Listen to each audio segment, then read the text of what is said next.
మంచి చేయాలని ఉంది గాని మంచి చేయలేని పరిస్థితి, స్పిరిచువల్ గా ఉండాలి గాని స్పిరిచువల్ గా ఉండలేని పరిస్థితి. ఏందా నా జీవితం పోయి ఇలా ఉంది, నేను ఎందుకు ఇంత దరిద్రంగా దౌర్భాగ్యంగా ఉన్నాను బీయింగ్ ఏ క్రిస్టియన్ అని నువ్వు అనుకోవద్దు. అది సాతాను నీకు తిప్పి చూపించే స్ట్రాటజీ, కండెమ్ చేయడానికి వాడుతున్నాడు. Hence there is no more condemnation. అక్కడ నిన్ను శిక్షా విధి లేదు. క్రీస్తు యేసు ఏం చేస్తున్నాడు తెలుసా? జీవం ఇచ్చే ఆత్మ ఇచ్చి ఆ నియమాల్లోంచి నిన్ను బయటికి తీసుకొని వస్తున్నాడు.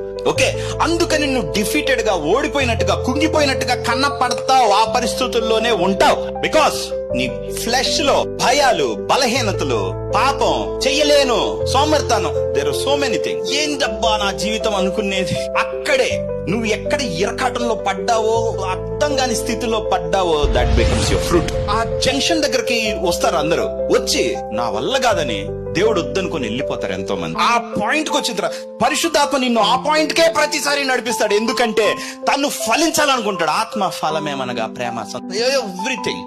ఓకే, విశ్వాసం.